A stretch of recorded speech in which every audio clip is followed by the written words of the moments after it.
American civil war. दोस्तों, आज America को पूरे विश्व में एक मोस्ट डेवलप्ड कंट्री और सुपर पावर के रूप में जाना जाता है। वहां घटने वाली हर छोटी बड़ी घटना दुनिया भर के लोगों का ध्यान आकर्षित करती है। लेकिन क्या आपको पता है कि एक समय पर यूनाइटेड स्टेट्स ऑफ अमेरिका कहे जाने वाले इस देश का अस्तित्व ही खतरे में था। यूनाइटेड की आइडेंटिटी पर ही सवाल खड़ा हो गया था। देश के अंदर ही गृह युद्ध यानी सिविल वॉर शुरू हो गया था। सिविल वॉर का मतलब उस वॉर से है जो एक देश के अंदर ही दो ग्रुप्स में लड़ा गया हो। इस वॉर को इंट्रा स्टेट वॉर भी कह सकते हैं, क्योंकि ये वॉर एक कंट्री की इंटरनल बाउंड्री के अंदर ही सीमित होता है। सिविल वॉर का मेन मोटिव होता है देश के किसी एक रीजन को अपने कंट्रोल में करना या गवर्नमेंट की पॉलिसीज के खिलाफ विरोध करना। और ऐसा ही एक सिविल वॉर अमेरिका में भी हुआ। अमेरिकन सिविल वॉर 1861 से 1865 तक चला। ये वॉर अमेरिकन यूनियन के लॉयल नॉर्दर्न स्टेट्स और 7 सदर्न स्टेट्स के बीच में हुआ। ये सभी southern states United Nations of America से अलग होकर एक सेपरेट नेशन यानी कि कन्फेडरेट स्टेट्स ऑफ अमेरिका का निर्माण करना चाहते थे। इस वॉर का अमेरिकन सोसाइटी और उसकी पॉलिटिकल कंडीशंस पर काफी गहरा प्रभाव हुआ। इसके साथ ही इस सिविल वॉर को अमेरिका की सबसे भयानक त्रासदी के रूप में भी देखा जा सकता है, क्योंकि इसमें 6,20,000 अमेरिकन सोल्जर्स को अपनी जान गंवानी पड़ी थी। ये संख्या वर्ष 1861 में अमेरिका की 2% आबादी के बराबर थी। पर आखिर ऐसे क्या कारण थे जिसकी वजह से यह सिविल वॉर हुआ? आइए जानते हैं reasons behind American civil war. अगर अमेरिकन सिविल वॉर के मुख्य कारणों की बात करें तो वो था अमेरिका में फैला हुआ स्लेवरी सिस्टम और अमेरिकन यूनियन के दो हिस्से यानी नॉर्थ और साउथ के बीच की इनइक्वालिटी। ये दोनों रीजंस आपस में कनेक्टेड भी थे। और ये कैसे हुआ, आइए डिटेल में समझते हैं। दोस्तों, 19th सेंचुरी तक अमेरिका में इंडस्ट्रियल रेवोल्यूशन हो चुका था और इसने अमेरिका को पूरी तरह से ट्रांसफॉर्म कर दिया था। लेकिन इस रेवोल्यूशन का एक लिमिटेशन भी था और वो था इसके इंपैक्ट्स नॉर्दर्न अमेरिकन स्टेट्स तक ही सीमित रहते हैं। सदर्न स्टेट्स में इसका प्रभाव न के बराबर देखने को मिलता है। यहां पहले की तरह अभी भी एग्रीकल्चर ही डोमिनेंट ऑक्यूपेशन बना हुआ था। इसीलिए ये रीजन नॉर्दर्न स्टेट्स की तुलना में काफी बैकवर्ड था। इन स्टेट्स में कॉटन और टोबैको जैसे कैश क्रॉप्स का कल्टीवेशन लार्ज स्केल पर होता था। ये क्रॉप्स लेबर इंटेंसिव क्रॉप्स की कैटेगरी में आती है। सदर्न स्टेट्स में एग्रीकल्चरल लेबर्स के तौर पर स्लेव्स का इस्तेमाल होता था। स्लेव लेबर की वजह से ही यहां एग्रीकल्चर प्रॉफिटेबल बना हुआ था। इसी बीच अमेरिकन टेरिटरी का वेस्टवर्ड एक्सपेंशन शुरू हो गया और सदर्न स्टेट्स के कई leaders newly formed western states में भी स्लेवरी सिस्टम का एक्सपेंशन चाहते थे। उनका कहना था कि इन वेस्टर्न टेरिटरीज में स्लेवरी लीगलाइज्ड रहनी चाहिए। लेकिन वहीं नॉर्थ अमेरिकन लीडर्स ऐसा बिल्कुल नहीं चाहते थे। नॉर्दर्न स्टेट्स स्लेवरी सिस्टम का विरोध कर रहे थे और कहीं ना कहीं इस वजह से इन दोनों रीजन्स के बीच कॉन्फ्लिक्ट बढ़ने लगा। दोस्तों, स्लेवरी सिस्टम के एक्सपेंशन को रोकने और अपने राइट्स को प्रोटेक्ट करने के लिए अफ्रीकन स्लेव्स ने कुछ एक्टिविस्ट्स के साथ मिलकर साल 1830 में अमेरिकन यूनियन के कुछ हिस्सों में एंटी स्लेवरी मूवमेंट्स को स्टार्ट किया। इस मूवमेंट की वजह से नॉर्दर्न और वेस्टर्न स्टेट्स में स्लेवरी के खिलाफ काफी प्रोटेस्ट्स हुए और मूवमेंट को सपोर्ट देते हुए यहां स्लेवरी को खत्म किया गया। लेकिन अगर बात सदर्न स्टेट्स की करें तो एंटी स्लेवरी मूवमेंट वहां ज्यादा सफल नहीं रहा। इसके पीछे का कारण यह था कि इन स्टेट्स की इकोनॉमी पूरी तरह से स्लेव्स पर डिपेंडेंट थी और स्लेवरी के खत्म होने से ये बर्बाद हो सकती थी। इसीलिए यहां एंटी स्लेवरी को सपोर्ट नहीं मिल रहा था, बल्कि ऐसी किसी स्थिति का सामना न करना पड़े इसलिए सदर्न स्टेट्स के लीडर्स ने 1854 में कैंसस नेब्रास्का एक्ट पास किया। इस एक्ट के तहत स्लेवरी और उसकी प्रैक्टिस को लीगल डिक्लेयर कर दिया गया। इस एक्ट का एंटी स्लेवरी मूवमेंट के सदस्यों ने जमकर विरोध किया। इस एक्ट की वजह से स्लेवरी को सपोर्ट करने वाले यानी प्रो स्लेवरी ग्रुप और स्लेवरी का विरोध करने वाले यानी प्रो अबॉलिशनिस्ट ग्रुप्स के बीच काफी वायलेंस हुआ। इस वायलेंस को ब्लीडिंग कैंसन्स के नाम से भी जाना जाता है और यहीं से स्लेवरी कहीं ना कहीं एक मुख्य कारण बनता है जिसकी वजह से अमेरिकन सिविल वॉर की शुरुआत हुई। इस वायलेंस के कुछ समय बाद कैंसस नेब्रास्का एक्ट का विरोध करने के लिए एक नई पॉलिटिकल पार्टी का निर्माण हुआ जिसका नाम था रिपब्लिकन पार्टी। और इस पार्टी का एक ही एम था, और वो था अमेरिका से स्लेवरी को पूरी तरह से खत्म करना।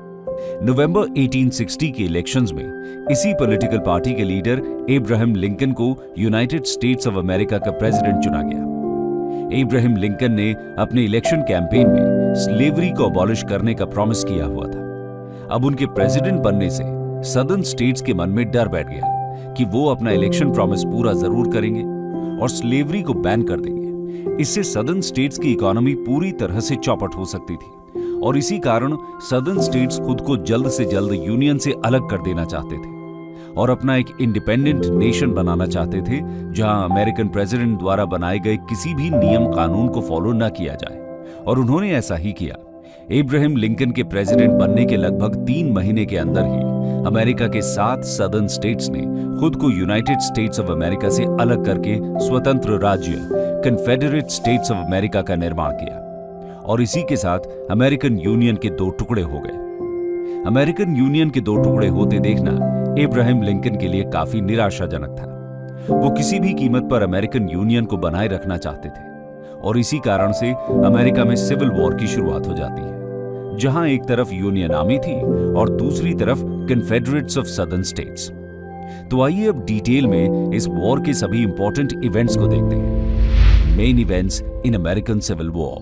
दोस्तों, सिविल वॉर की शुरुआत तब हुई जब अमेरिकन यूनियन का विरोध करने के लिए newly formed confederate states of America की आर्मी ने नॉर्दर्न स्टेट्स के चार्ल्सटन स्थित फोर्ट समटर पर अटैक किया। इस अटैक के बाद प्रेसिडेंट एब्राहम लिंकन ने यूनियन आर्मी को फोर्ट समटर को डिफेंड करने का ऑर्डर दिया, लेकिन यूनियन आर्मी को इसमें सफलता नहीं मिली और 13 अप्रैल 1861 को इस फोर्ट पर कन्फेडरेट स्टेट्स का कब्जा हो गया। इस शानदार विक्ट्री से प्रभावित होकर 4 और सदर्न स्टेट्स यानी वर्जीनिया, आर्कांसो, नॉर्थ कैरोलिना और टेनेसी ने भी कन्फेडरेट स्टेट्स को ज्वाइन कर लिया और इसी के बाद आरंभ हुआ सिविल वॉर का पहला बैटल, जिसे first battle of bull run के नाम से भी जाना जाता है। इस बैटल की शुरुआत 21 जुलाई 1861 को हुई। कन्फेडरेट आर्मी को Thomson Jonathan Stonewall Jackson lead कर रहे थे और यूनियन आर्मी इस बैटल में बैकफुट पर ही रही।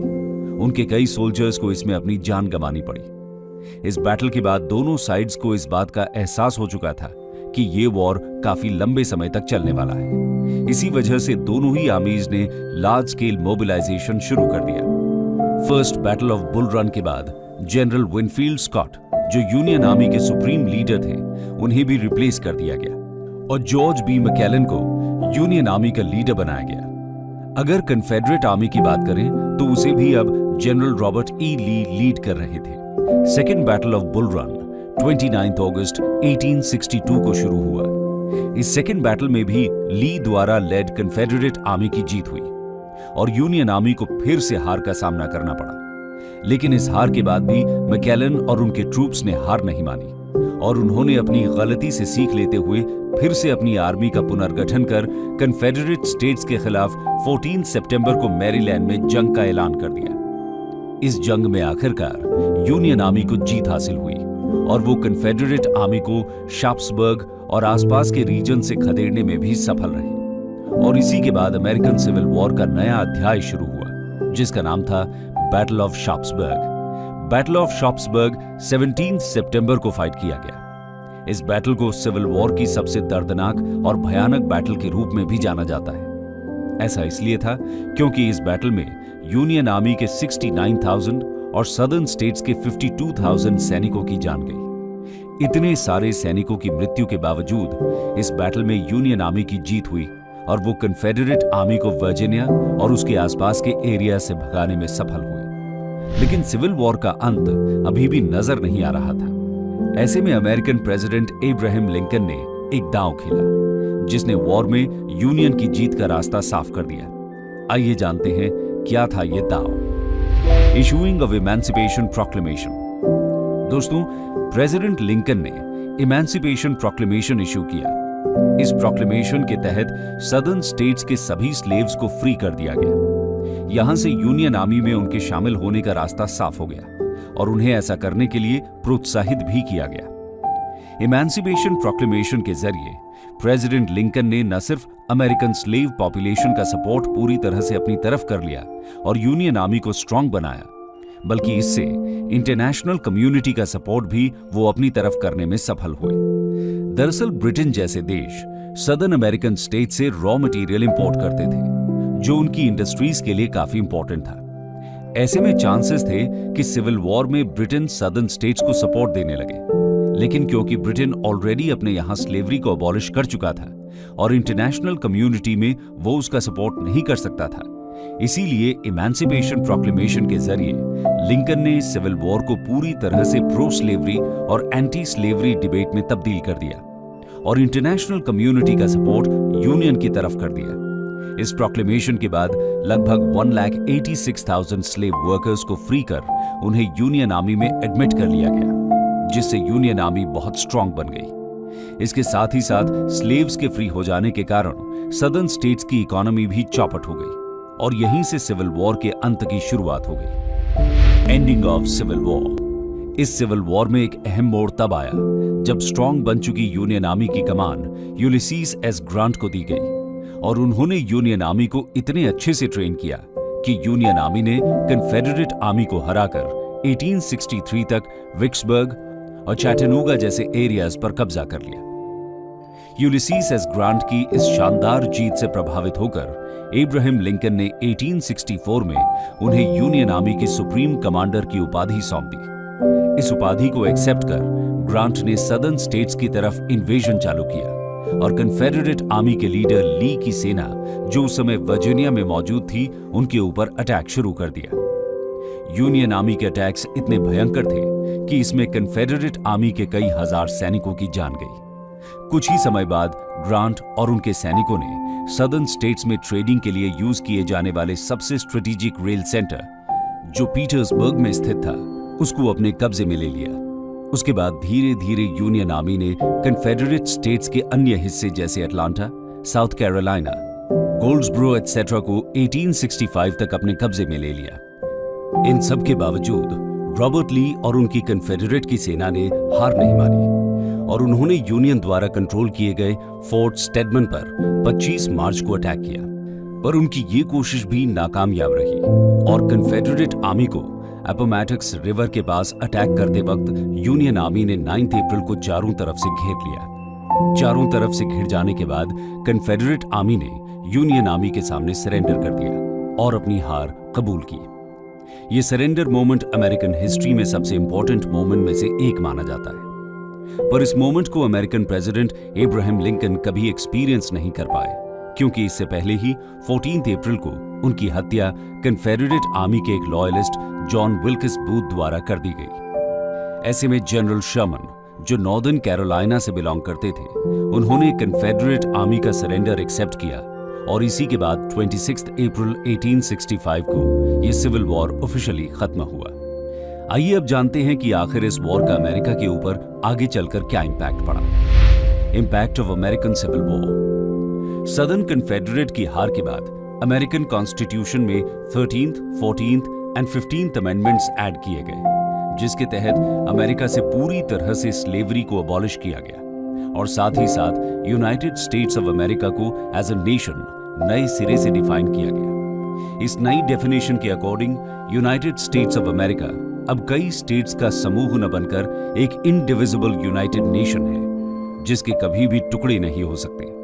इस सिविल वॉर ने नॉर्दर्न और सदर्न टेंशन्स को खत्म करके अमेरिका की फाउंडेशन को काफी स्ट्रांग बना दिया था। सिविल वॉर के तहत स्लेवरी अबॉलिशन के बाद सदर्न स्टेट्स में भी इंडस्ट्रियल ग्रोथ की शुरुआत हुई, जिससे वो भी धीरे धीरे नॉर्दर्न स्टेट्स की तरह संपन्नता की ओर बढ़ने लगे। सदर्न स्टेट्स में नए बिजनेस एंटिटीज की शुरुआत हुई। गवर्नमेंट ने सदर्न स्टेट्स में इंडस्ट्रियल ग्रोथ को बढ़ावा देने के लिए कई सारे ग्रांट और सब्सिडीज भी लॉन्च किए। इस सब के चलते अमेरिका में प्रॉस्पेरिटी की एक नई लहर दिखाई दी और नॉर्दर्न और सदर्न स्टेट्स के बीच की इनइक्वालिटी को काफी हद तक कम कर लिया गया। कंक्लूजन। तो दोस्तों, ये थी अमेरिकन सिविल वॉर की कहानी। हमने इस कहानी में यह जाना कि कैसे स्लेवरी को खत्म करने के लिए, अमेरिका को यूनाइट करने के लिए लाखों सैनिकों और प्रेसिडेंट इब्राहिम लिंकन ने अपनी जान गंवाई। ये वॉर जो स्लेव प्लांटेशन वर्कर्स के राइट्स के प्रोटेक्शन के लिए लड़ा गया था, वो आगे चलकर इतना भयानक रूप धारण कर लेगा, इसकी कल्पना भी किसी ने नहीं की थी। इस वॉर ने न केवल अमेरिका को स्लेवरी से मुक्त किया, बल्कि अमेरिका जो आज इतना इंडस्ट्रियलाइज्ड और टेक्नोलॉजिकली एडवांस्ड देश है, उसकी भी नींव कहीं न कहीं इसी वॉर के बाद पड़ी। इस वॉर ने पूरे अमेरिका के फाउंडेशन को स्ट्रांग और यूनाइटेड बनाया और अमेरिकन कॉन्स्टिट्यूशन को भी नया रूप दिया, जिससे आगे चलकर भारत जैसे देश ने भी प्रेरणा ली। आपको क्या लगता है, क्या वॉर ही एक रास्ता था अमेरिका के स्लेव्स और अमेरिकन यूनियन को प्रोटेक्ट करने का? क्या इस इशू को सॉल्व करने का और कोई रास्ता नहीं था? क्या इब्राहिम लिंकन की हत्या टल सकती थी अगर यह वॉर न हुआ होता और अमेरिका का यह इशू एक पीसफुल अग्रीमेंट के तहत सॉल्व हो गया होता?